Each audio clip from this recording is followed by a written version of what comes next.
Afternoon, our vagabond viewers. We're here today in the rather majestic valley of Arkengarthdale, just below Windegg Crag. A mysterious and intriguing Windegg Scar, no less. Yes. And Windegg Vein. Which I do believe is slightly north of Swaledale, a few miles north. We are in northern parts of Swaledale, this is Yep. true, yes. And what inspired us to visit this majestic location today, Master Week? The extraordinary name. Amongst Windegg other things. is a name full of mystery. Yes, which we've and discovered legend. upon our research. We have discovered some rather interesting folklore about this location. Well, you were telling me something about an ancient dragon That's right. connected with the Vikings who first came to this area, what, Mm, 9th century, was it? that's right. 894 AD, I do believe. They founded the village of Langthwaite, I think you said, Langthwaite. which is actually just down over there. Yeah, around 90 years early, about 800 AD is the sort of estimated founding date of the village. Yes. And it was led by a jarl. Is that the word? Jarl, J-A-R-L, Jarl. Yes. And he had about 50 warriors beneath him, and it was a combination of warriors and farmers. And this went on for 2 or 3 generations, didn't it? So. And then around the 850s or 860s, this is when the dragon apparently appeared and started terrorising, the surrounding villages. farms around in the landscape. Taking the livestock, taking the sheep, some of the horse, some of the ponies, things like that. And they felt they had to do something about this. So the Jarl sent one of his assistants up. I don't know, what's the word for a Jarl's assistant? Well, he'd be one of his young warriors, I'm guessing. Yeah, he was more of like a diplomat, because the thing about dragons is the scales are that hard that they can't be pierced by anything but a very special kind of iron, which derives from meteors. So it's a combination of like normal iron and meteor iron. It's an alloy, and that's the only thing apparently that can pierce a dragon's hide. And usually has to be forged in company at least of a wizard. Yes, a wizard has to put a blessing spell upon it As part of the forging process. to give it that level of power to be able, to pierce the dragon's scales. So legend tells us. And another thing is, dragon can only be pierced on the underside. Any scales on the side or the back are impregnable. They have their soft spots underneath. Yeah. Do they not? Very much like Smaug from The Hobbit, where he had like a sort of spot in the hollow of his chest, where what was the name of the archer again? Pierced him. Not Burn. Bard. Bard the Bowman. He managed to kill Smaug in The Hobbit, with his impressive shot. This is kind of a similar principle with this dragon. Now, we do believe this dragon was it called Arken or something? That's how it got the name Arkengarth. Was the dragon called Arkon or was the hero called Arkon? Yeah. Well, nobody's. I think the hero was called Garth. That would be very neatly coincidental, wouldn't it? That would make sense. But it wouldn't make sense. Arkengarthdale. Garth, yes, Yeah. Garth. I thought you said Arkell once upon a time, but Yeah. maybe that was Arkell was probably the name of the dragon, not Arken. Sorry. That's Arkell right. and Garth. Yes. Yeah, that makes sense. Would be, Yeah. that would be consistent. That wouldn't it? is consistent with the research that I've done about it, actually. Yes.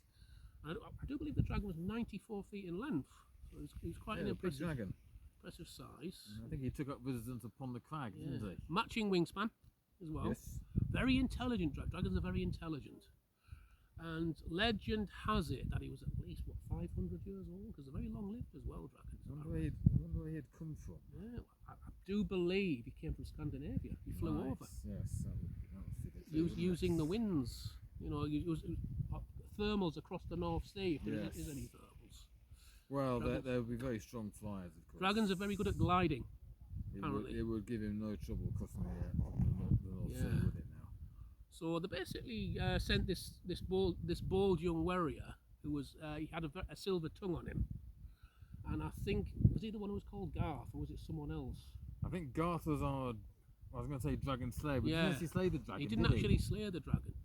There's an interesting twist to this story. So they sent this warrior up, and the dragon was going to eat him, but he managed to convince him not to because the dragon admired his bravery. You see. I think dragons are like that. Yeah, There's a certain they do. code of honour among Yeah, dragons. they have a code of honour, and he didn't come with any weapons either. He came unarmed, like as a sense, you know, to show Must have that left he it- was peaceful. He must have left his sword behind. He would He have had did. a sword. Yeah, no Previous sword. forging. So he basically negotiated with the dragon, and what they negotiated was every midsummer day they would give the dragon a maiden of the village. But I don't think it was every year. I think it was every 5 years because obviously they'd run out of maidens pretty sharp. Fast. There's not If a they had to do heavily it populated area. every year. So yeah, I think it was every 5 years or maybe once a decade, you know, when the maidens grew up. But it was like the prettiest maiden of the village or in the area around. And that was the compromise they agreed on. So it's following the, you know, the classic folklore. This is Of how to this appease is a dragon. True, yes. That is And for a correct. time that worked. I think for the next 20 50 years or so? I Long as that? think it was Long as like that? 30 years. 30 years, yeah. Until the fateful year 898. 98. There was no more maidens left. Sorry, we have no more maidens. There was one maiden. Now this is the interesting part. She, unfortunately or fortunately, was the Jarl's niece, and obviously because of the family connections, he didn't feel inclined to sacrifice her to the dragon. So they tried to find an alternative solution. They decided that they had to forge a magical weapon to drive him off or to slay him, you know, whichever was most convenient. Obviously arrows aren't going to work. They needed something with more power. So Spear was mentioned, or maybe Yeah. something else. I think it was like almost like a pike. 'Cause Right. it was like had like a long spear shaft, Aye. 10 feet long, of ash has to be ash wood, you see, and had a long blade, almost like a sword blade, but like a glaive. You know, That's quite a fearsome weapon, actually. it's a pretty fearsome weapon. Doesn't the Wizard of Keld come into that part? The Wizard of Keld does come into it, yes. So there was enough meteoric iron that they found to forge a blade roughly 2 feet long, which they estimated would be the minimum size needed to pierce this dragon's underbelly. The problem is, how do you catch a dragon off guard? That's the thing. When he's sleeping, Revis? When he sleeps, the thing is, how often do dragons sleep? That's the question. Not very often. It's not very specific on Yeah. matters. Unless, of course, you smile under a pile of gold and you sleep for decades like I he did. don't think he had a pile of gold, this dragon, No, after this all. one didn't. He was surrounded by lots of sheep bones and sort of maiden bone, human bones. Maiden bones. yes. That was his dragon horde. Yeah. It was more of a grisly horde than Smaug's. So it wasn't treasure. Feasts on bodies and souls, I Yeah. believe. Quite literally, actually. So he was quite a frightening dragon. So I think was it the Jarl? I do believe it was the brother of the Jarl's niece who felt honour bound to volunteer for this mission Right. to try and slay the dragon, or at least drive it off before the Midsummer Day deadline. So did he set off at the end of May or something? Well, I mean, when he only just down the valley, it's only a matter Yeah. of. It wasn't far. It's an hour, 2 hours walk. It wasn't so, far. You know, So- he would have done it. I mean, yes, it needs to be done before Early midsummer, June. So it'll be early June. Early before June, he came set up. off Cutting it a bit fine, of course. on his quest. Well, I Yeah, suppose 3 the weeks he had. dragon would be hungry, but So he climbed up here because we're not exactly sure where the dragon's lair was, but we feel I mean, the crags are quite extensive. They've gone for Yeah. oh, about a good mile. 3/4 of a mile. The main part of the crag, yeah. Yeah. So we suspect the dragon was lair was somewhere up there, just above where the troll rocks are. The troll rocks. And there are lots of deep gullies and grooves up on the top Yeah. there, which suggests the sort of place the dragon might have made its lair. Exactly. Made its lair. Yeah. Eventually found him. I think this was about a week before the 21st, wasn't it? So as you see, he was cutting it fine. Unfortunately, the dragon was asleep. He was having one of his periodic sleeps, coincidentally, which was lucky for Garth. Very. And he did manage to create. But the thing is about dragons, they've got very sensitive hearing and smell. So Garth was quite cunning. There was a slight breeze, and he deliberately didn't go downwind of him. He went behind him, so the wind was blowing against, so that he couldn't smell him coming up on him. But unfortunately, as Garth was trying to creep up on the dragon, he slipped on some loose scree, which does happen. There's a lot of scree around here. Unfortunately, the dragon heard. But Garth was close at this point. He was literally, practically on his fundament. Now, that's a very sensitive spot on a dragon. I would imagine it would be, yes. And Garth did manage to get a thrust in. To literally stab the dragon up the fundament, as it were, the proverbial fundament. Now, I don't think the dragon was happy about the dragon that. didn't take too kindly to this. And he turned round, but Garth was pretty sharp on his feet as well. And there was, also conveniently, there was a small cave that he managed to dodge and hide in. Any number of hollows in these crags, so yeah. So what the dragon did in his rage, this is what dragons do when they're angry, he let out a huge breath of blue flame, and he was basically torching all of the area, because there was gorse bushes and things like that. You would see him in all the gorse bushes, and he created, in a matter of moments, a literal blasted heath. A wall of flame around himself. Heath, yeah. But fortunately, Garth was well hidden in this little hollow in the rocks, and the dragon couldn't see him. And of course, he had a very scaly and sore arse at this point, unfortunately. So he took off, as dragons do, ranging around looking for him, hoping to find him that way. But fortunately, he couldn't. And he was he was bellowing and roaring. Who had the temerity to stab me in my fundament? No, but no mortal does that to a dragon. Because this was an intelligent but a very proud dragon as well. They are. They're a very proud species of dragons. And he decided, in his rage, he flew off to the village, the Viking village where he suspected that Garth originated from, because he knew it was one of their warriors that had done it. Fortunately, all of the Vikings were out on a raid at this point, and when he came across the village, it was deserted. And but he would have burnt the village anyway, wouldn't he? The women had seen him coming, and they'd hid, because all of the families of the Vikings, they had like a special place to hide when the dragon was around. So there was like some caves nearby that they hid in, which the dragon wasn't aware of, because they concealed it with brushwood and things like that. Vikings were quite cunning that way. So the dragon, in his rage, and he basically threw a dragon tantrum, didn't he? He literally torched the village, and then he decided he'd had enough. He didn't fly back to where he was, because he knew the Vikings would send more warriors out against him, and as they caught him unawares this time, they might catch him unawares next time, and this time they might be more successful. They might stab him in a more vital spot than the fundament that they did do. Indeed. Yeah. So he decided to fly off for literal greener pastures for him to ravage instead. And I do believe, did he fly north towards Scotland? I believe he next turned up somewhere in the Tunstall region of Swaledale, I believe. Oh, Swaledale. Yes, I think that's where I have heard it said. Right. That's not a different dragon, that's definitely him.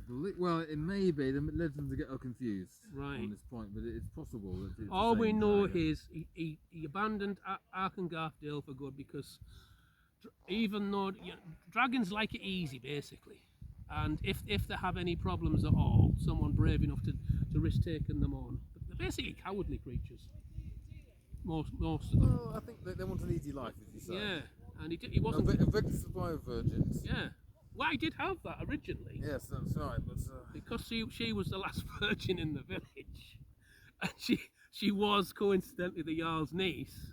That's why they decided on what was literally almost like a rescue mission, I suppose, in advance of the event. I mean, it's breaking the contract. Yeah, it did work. It worked, yeah. But it had another consequence. Yeah, what was the unexpected consequence of this? Well, there's a thing called the Arkan wind. Right. Which is never been, which has been a phenomenon ever since. There's a magical wind about every 47 years. 47. Why is it 47 years? Who knows? Is that why coincidence? 47? I think that's just seems to be the way it is. Right. Round about midsummer. Ah. Coincidentally. Well, the timing is imprecise, but it's always this sort of time of year. And this still continues to this It day? continues to this day. Okay. To this day. So we kind of just missed it. We have just missed it. It's a sort of it's a mystical, magical wind. It's not a particularly strong wind. It won't blow things over, but it blows through your mind. So it's an elemental wind, literally. It brings a kind of madness in its wake. What kind of madness? A good madness or a bad Not one? a good madness. Not a good madness at all. I wonder if that affected the dragon. That's why it was so With grouchy. the dragon. This is a consequence of Garth's temerity and the dragon right. fleeing. So it's like the dragon curse. Like a dragon curse. That's right. That makes sense. That's what it is, really. Right. Go on. It gets very still and very warm and very dry for a few days, and you know it's coming. It's like the calm before the storm. Sort of. People say the Arkan wind is coming. The Arkan wind is coming. A sort of fear settles on the valley. Right. And So is it literally a dread time in the valley at it is. this time? Yes, it is. Of course, as I say, it only comes to 47 years, so memories grow hazy, Interesting. don't they? Right. You know, most people only experience it once, maybe twice Yes, in their lifetime. yeah. And it won't affect everybody. Ah. Not everybody is affected by it. Right. So some people are more sensitive to it than others. Yeah, that's right. But when it blows gentle. Initially.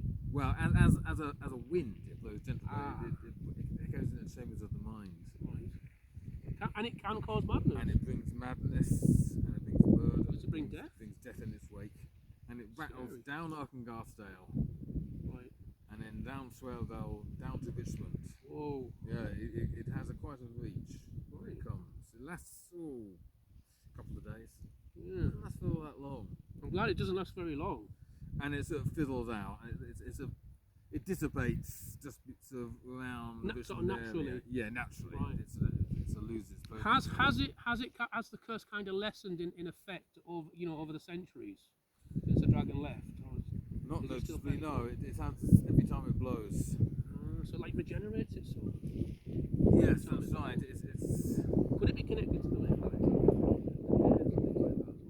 Well, I imagine it draws some power here because this is a strange and powerful place. We Yes. felt it coming over. We noticed that, didn't yeah, when we came across the Yeah. cave. We also discovered a seer stone, not a power stone this time. So a seer stone is a stone you Yeah. can sit upon, and you experience visions if your mind is that way inclined towards that kind of thing. There was a story recently in the Death When It Felt Appetite, I think it was, by young Roxanne Scorer. Okay. She came up to Reese to interview an old lady. What was the old lady called? I forget her name. She's still alive? Not now. Oh, right, that's a shame. The last wind took her. Oh, you're joking. But she was telling Roxanne the story when she was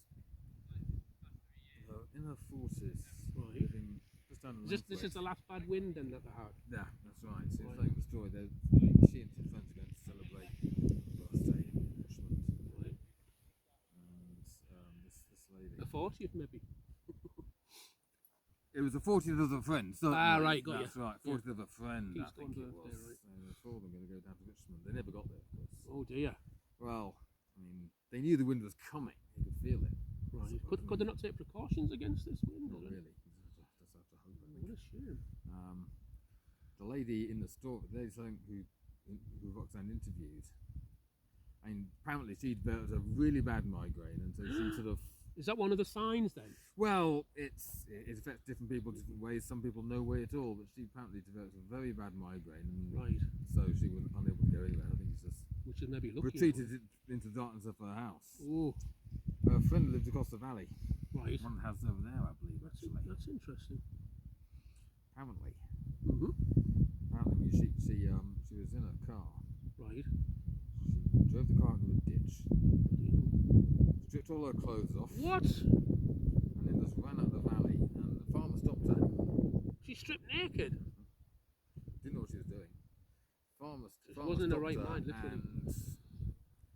and whatever she did, the farmer didn't survive. Bloody hell. And she came all the way up here. I think she came round and up to the top there. Up to What, near the troll stone? Up to the top of the troll stone. Whoa! And she jumped off.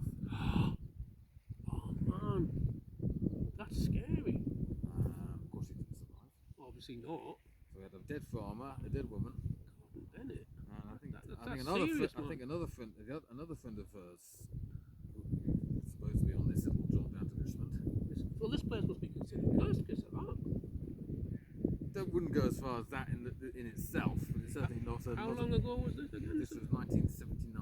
79. This was 79, the last time. The press must have been all over it. Unless it was covered up. Another of her companions. She went. Is this even worse? No, not well. I mean, she's still alive.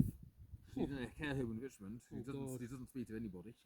She's in her right mind. She's not spoken a word since. Oh my God, she was that traumatised.